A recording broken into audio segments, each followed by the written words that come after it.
There are a couple of skills I always wish my students were better at. One is fluency with their multiplication facts, and one is their fluency with fractions. So today we want to show you a couple of activities that should help them conquer both of those obstacles.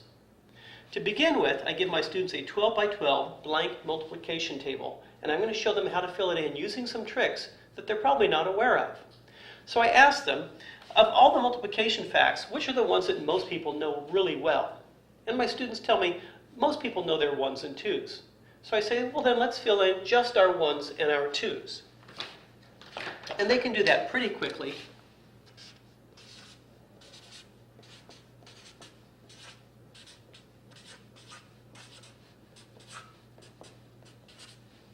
And as they're doing this, I'm not sure if they're actually knowing their facts or if they're simply skip counting by twos. But either way, they're getting some practice in writing down the multiples of 2. Once those two columns are finished, I ask my students, what's going to be the most challenging set of facts to remember? And they say the 12s. And I say, really? The 12s should be easy because of the trick. And they go, what trick? And I said, oh, you don't know the 12s trick? It's very simple. For 1 times 12, it's right in front of our face, 12. For 2 times 12, it's 24. If you know your 1s and 2s, you know your 12s. 3 times 12, 36. 4 times 12, 48. And then I tell them 5 times 12 is 510. And they say, well, that can't be right. I'll bet it's 60. Put down the 0 and add the 5 and the 1. Put down the 2, add the 6 and the 1 to get a 72 for 6 times 12. 7 times 12 is 84. 8 times 12 is 96. 9 times 12 is 108. 10 times 12 is 10 plus 2 is 12, and a 0, 120. 11 times 12 is 11 plus 2 is 13, with a 2 after it. And lastly, we have 12 and 2 is 14, with a 4 after it, 4. 12 times 12. The 12s are very easy if you know your 1s and your 2s. Next, I ask them what other columns they might automatically know, and they usually say they know their 10s. So I say, let's fill in our 10s.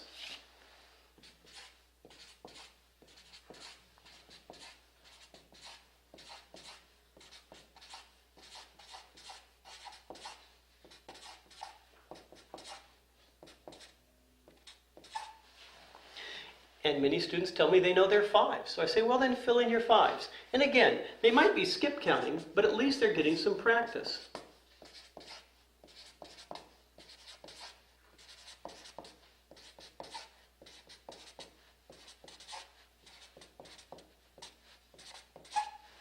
Now at this point, we have 5 of the 12 columns filled in. We're almost halfway done, and we haven't used too much brain power so far. In fact, we're over halfway done if you remind students that as you fill in a column, you can also fill in corresponding rows. The 1s row, the 2s row, the 5s, the 10s, and the 12s. We'd be well over halfway done with this. I next ask the students what other columns they might have some familiarity with. And usually they tell me they know some of their 11s. So I say, fill in the 11s that you know. 11 times 1, 11 times 2, 11 times 3, 11 times 4, 11 times 5, 11 times 6, 11 times 7, 11 times 8, and 11 times 9. And beyond that, there's some question about the 11s column. So I say, but there shouldn't be a question if you know the trick. And they say, there's an 11s trick? I say, well, of course, the 11s is one of the easiest ones to do. Here's the 11s trick. Let's say you want to multiply 11 times 15. You simply write 15 with a gap in between. In that gap, you say 1 plus 5 is 6. And there you have 11 times 15. They're amazed when they see this trick and they want to know, does it always work? I say, well, it has to work. Think about it. If you're multiplying 15 times 11, you go 1 times 5 is 5, and 1 times 1 is 1. The next thing you do is put a 0 right here. Then you go 1 times 5 is 5, 1 times 1 is 1. And when you're done, you'd add up those two subproducts. You'd have a 1 from the 15 and a 5 from the 15, but in between you'd have a 1 plus 5. So it's always going to work. Let's try some more with the 11s trick. Here's 43 times 11. We simply write 43 with a gap, and 4 plus 3 is 7. That's 43 times 11. How about 52 times 11? We write 52 with a gap, 5 and 2 is 7. That's 52 times 11. Some numbers require a little modification of the trick. For example, 64 times 11 would be 64, but 6 and 4 is 10. We put in the 0, then we increase this by 1 in the hundreds place. That's 64 times 11. And that trick will always work on two-digit numbers. So going back to the board, let's fill in our 11s column. For 10 times 11, I write the 10 with a gap in between, with the 1 now in the hundreds place. 1 plus 0 is 1. For 11 times 11, I write my 11 with a 1 in the ones place and a 1 in the hundreds place. 1 plus 1 is 2. And lastly, for 12 times 11, I write my 12, and then I go 1 plus 2 is 3. So now my 11s column is full, and my chart is halfway completed. The next column that I want my students to focus on is the 9s column, because it has some tricks that they may not know yet. Now some of these they should already know. For example, they should already be able to fill in 9 times 1. And from previous experiences, they should be able to fill in 9 times 10, 9 times 11, and 9 times 12. Then I tell them a funny story about the remaining 9s products. I tell them that when I was in school, my teacher asked me one day to take a test on the 9s, and I was a little concerned because I hadn't practiced my 9s the night before. So I saw all these problems that I had to do, and I thought, my goodness, I wonder how many of these I'm going to miss. Let me count them. I'll miss 1, 2, 3, 4, 5, 6, 7, 8 problems. Wait, did I miscount? 1, 2, 3, 4, 5, 6, 7, 8. Yes, I'll miss 8 problems. The students are always intrigued by that trick, and they like to fill out their 9s now that they know that there's a trick for them too. This leaves us with only 1, 2, 3, 4, 5 columns left to do. Our 3s, our 4s, our 6s, our 7s, and our 8s. And I have my students focus on the 4s next for this reason. Once they know their 2s, they can simply double those answers to get their 4s. And doubling is a very rudimentary skill. In fact, in many cultures, long before people learn multiplication, they can double numbers and cut them in half. In fact, many kindergartners at the start of the year already know how to cut quantities in half and double quantities. So it's a very basic skill that our brains learn. So I want to capitalize on that by having the students double the 2s to get the 4s. If I double a 2, I have a 4. If I double a 4, I have an 8. And if I double a 6, I have a 12. Then they're off and running, filling in all of their 4s.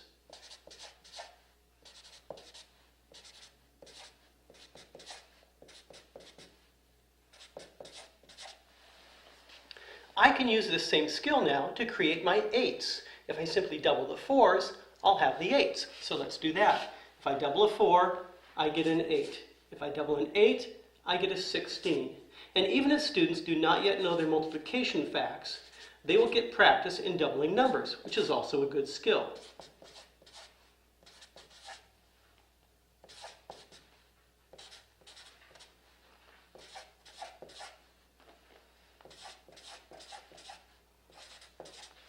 Now we have only 3 columns remaining, our 3s, our 6s, and our 7s.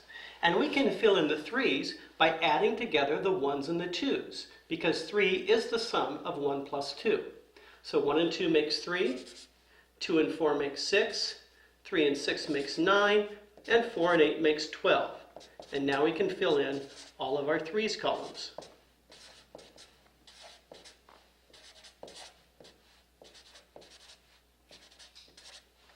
Then I can double my 3s to complete my 6s.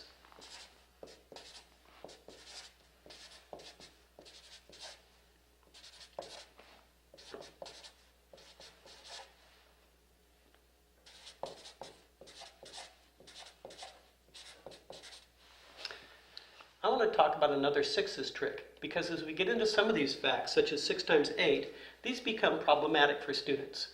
But the even-numbered 6s rhyme. For example, 6 times 8 is 48. 6 times 6 is 36. 6 times 4 is 24. And even 6 times 2 will end in that 2. And the tens digit is half of the ones digit. And that works on all the even numbered 6s. Nice little fact to know, because this guy down here is one of our most commonly missed multiplication facts.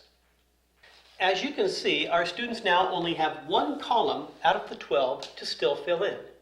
In fact, if they've been filling in the rows as they did the columns, the only fact that still remains is the 7 times the 7. Everything else will be filled in. But let's go ahead and do our 7s. And there are numbers of ways that we can do this.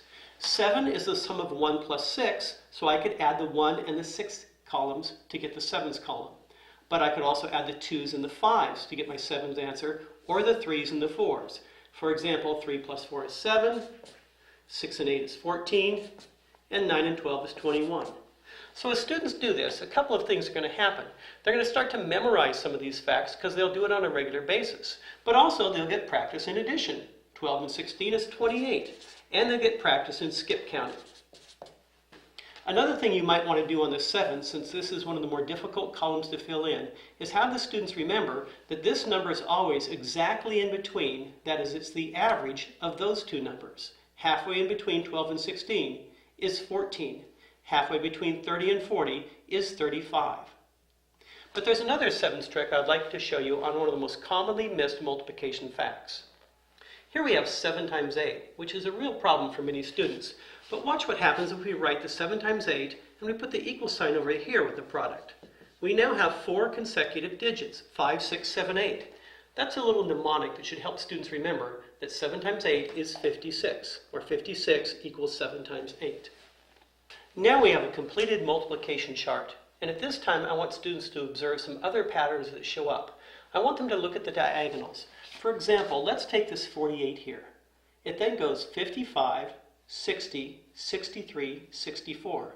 And then look what happens, it reverses. 63, 60, 55, 48. So if a student had part of this diagonal built, building the rest of it should be very simple. And they all do that. 84, 88, 90, 90, 88, 84. 24, 33, 40, 45, 48, 49, and then it reverses. 48, 45, 40, 33, 24. And I'll find that many students will start filling in their charts, and they'll work on diagonal patterns that they observe too, as they do the columns and the rows simultaneously. Once the students have seen the patterns that exist within the multiplication chart, I then give them a blank chart and we time them to see how many they can get done in 10 minutes. That is then graphed on their Fast Facts sheet. At the bottom where it says date, they put today's date, and then they graph how many of the 144 facts they could complete successfully in 10 minutes. Let's say they got 85. They would simply put a dot at 85.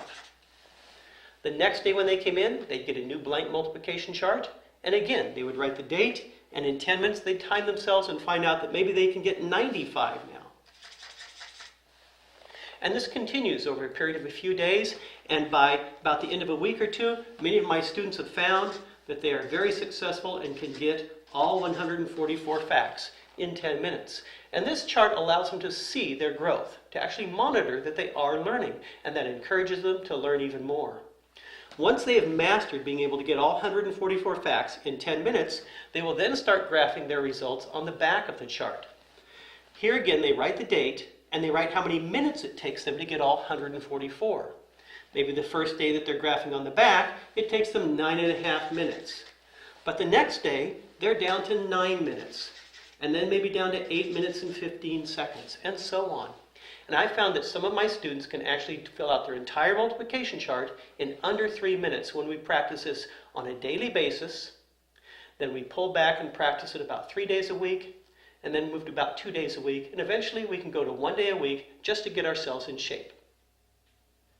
Now that we've helped students learn how to unlock the power of a multiplication table, we're going to learn how we can use this as a tool for solving some very complex problems to students, problems that involve fractions or proportions. So to begin with, we're going to simplify a fraction. And the fraction that I want to simplify is 15 27ths. That's written as 15 over 27. Now, all I need to do is simply find where the 15 is over a 27 on the multiplication table. There's a 15, And there's a 27. 15 over 27. Then by simply sliding these, I find out that that is equal to 5/9. 15 over 27 is equal to 5 over 9. That is a simplified form of that fraction. My students are amazed that this works, and they first of all ask me, will this always work? I tell them, well, of course it will. This isn't rocket science, it's just math. Let's look at why it works. What is that 15? That 15 is the result of a 5 times a 3. And what is the 27? That 27 is the result of a 9 times a 3. And I'm simply canceling out a common factor of 3 from both the numerator and the denominator. Arithmetic likes to look at numbers. Algebra likes to look at the structure of numbers. Arithmetic says that's a 15. Algebra says that's a 5 times a 3. And looking at it that way allows us to see why this trick will always work. So let's try some more. Our next problem is 20 over 55. We simply need to find where a 20 is over a 55. Here's a 20, but there's no 55 underneath it. Here's another 20, and now we have a 55 underneath. We slide these to the left, and we find out that 20 55ths is equal to 4 11ths. We have factored out a common factor of 5 from both the numerator and denominator. Now let's try 21 over 49. Where is our 21? There's a 21, but no 49. There's a 21, and there's a 49 underneath it. So 21 over 49 is equal to 3 over 7. We have factored out a common factor of 7. That's the GCF, or greatest common factor. Now let's try simplifying 12 18ths. We look on our chart where 12 is over 18, and we get a surprise. 12 is over 18 right here.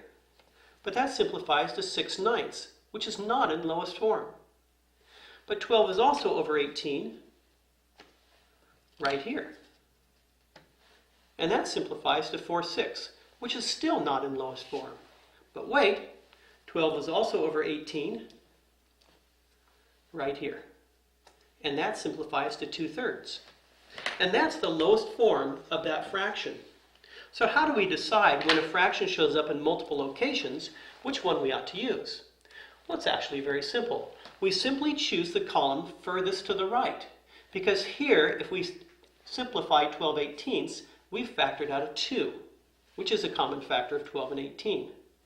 Over here, we factored out a factor of 3, which is common to the numerator and denominator. But over here, we factored out a 6, which is the greatest common factor, or GCF. And since we want to use the greatest common factor, we choose the column furthest to the right. That will allow us to simplify to lowest terms in every case. Let's solve another problem on our multiplication table. Now we're going to solve a proportion. Here we have 6 over x is equal to 14 over 63. You know what I like about proportions? You can draw rectangles around them. What's the big deal about rectangles? Well, they have 4 corners. If you look at it, we have numbers in 3 of those corners. We have a 6 next to a 14 and a 14 over a 63. We need to see if we can find that same arrangement of numbers in our multiplication table. And it turns out we can. There are lots of 6's, but I want the 6 that is next to a 14. And a 14 that is over a 63. But look at the missing corner of the rectangle, and we find the number 27, which turns out to be the answer to our problem. Students are amazed that that trick works, and they want to know if it always works. I say, well, of course it always works. It's not rocket science, because what is that 6? That 6 is a 2 times a 3. And what is the 14? It's a 2 times a 7. And what is the 63? It's a 9 times a 7. And what is the 27? Why, it's simply a 9 times a 3. And at this point, we could actually solve this a couple of ways. Cross products tells us that 2 times 3 times 9 times 7 is equal to 9 times 3 times 2 times 7. I'm multiplying the same digits in both cases, and the commutative property says we'll get the same answer. But I could also cancel out common factors, such as that 3 and that 7 pair, leaving me 2/9 is equal to 2/9. So yes, this trick will always work for solving proportions off our multiplication grid. Next, we're going to use our multiplication table to add fractions of unlike denominators. 1/3 plus 1/5. To do this, we begin by finding the first fraction in the left-hand column. Here's 1/3. We find 1/5 in the top row.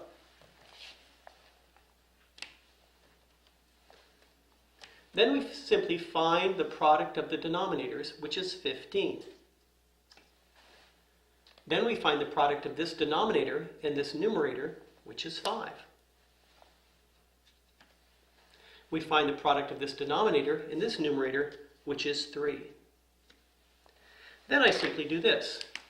That is the denominator of my problem. I add these two together, and I have the answer to that problem. My students want to know if this trick will always work. Well, in fact, it's nothing more than the common algorithm that we traditionally use. If I have 1/3 plus 1/5, the first thing I'll need to do is find a common denominator by multiplying those two numbers. 3 times 5 is 15. And think about it. Did I multiply 3 times 5 over here? Yes, I did. Next, I'll have to multiply this by 5 and the numerator by 5 to get 5/15. Did I multiply that 1 times 5 on my multiplication table? In fact, I did.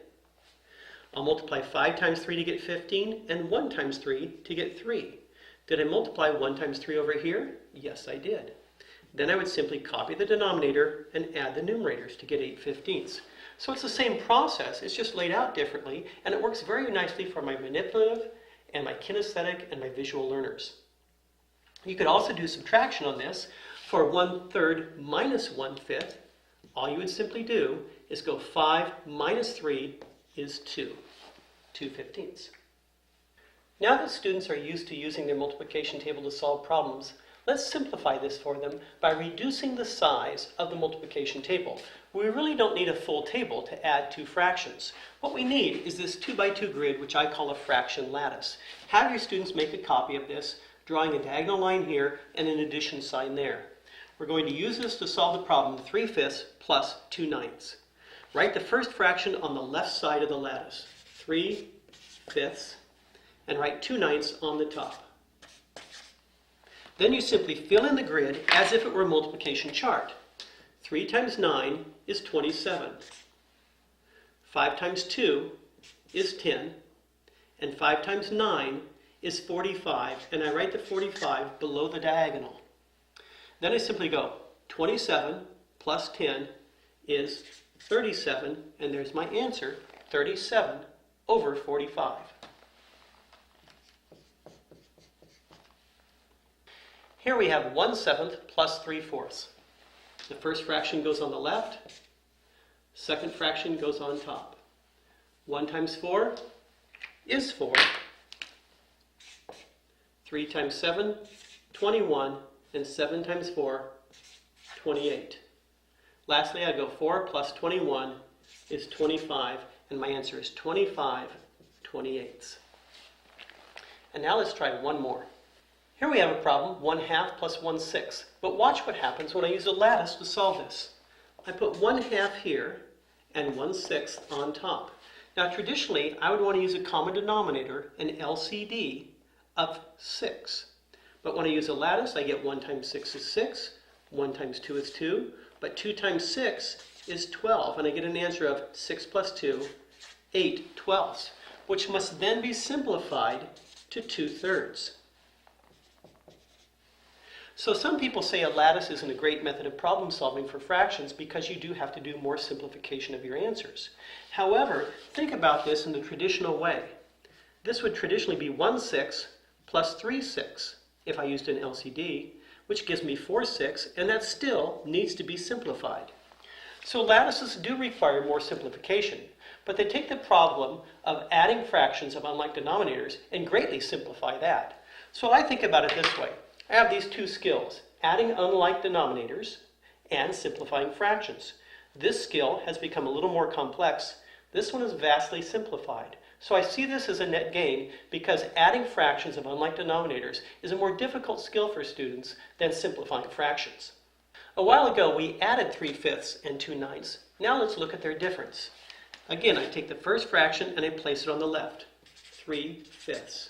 Second fraction on the top, 2/9. Then I fill in my grid. 3 times 9 is 27, 5 times 2 is 10, 5 times 9 is 45. Then I always obey this rule. Top number minus the bottom number. 27 minus 10 is 17, and there's my answer, 17/45. Let's try another one. 1/2 minus 1/6. I put 1/2 on the left, 1/6 on the top. 1 times 6 is 6, 2 times 1 is 2, and 2 times 6 is 12. Then I go top number minus the bottom number. 6 minus 2 is 4, and 4/12 simplifies to 1/3. Now you may be asking why I'm always putting the first fraction on the left and the second one on the top, when really you could do it in either way and simply subtract the smaller number from the larger. But more and more I'm seeing problems show up in textbooks like this. 1/7 minus 3/4, where the second fraction is greater than the first fraction and the answer will be negative. Many of my students can't look at a problem like this and know ahead of time whether the answer will be positive or negative. So I ask them to obey some simple rules so that the answer will always be correct. If they place the first fraction on the left and the second fraction on the top, and then they fill in their grid, 1 times 4, 7 times 3, and 7 times 4. And then obey the simple rule of top number minus the bottom number, they will always get the correct answer, in this case, negative 17/28. Once my students become proficient at using a lattice to add and subtract fractions of unlike denominators, they actually start to enjoy their success. And then I throw a little twist on it. I take them up to the next level. They come in and I say, we're going to add and subtract some fractions of unlike denominators. And they start to draw their lattices and they ask, should I put a plus sign or a minus sign up there? And I say, well, just leave it blank for now because I may ask you to add or subtract or both to a pair of fractions. In fact, I tell them, leave out the diagonal line too. So now they've drawn a lattice that's even simpler. They write the first fraction on the left as before, the second fraction on top, just like before, and then they fill in the grid. 4 times 3 is 12. 7 times 1 is 7.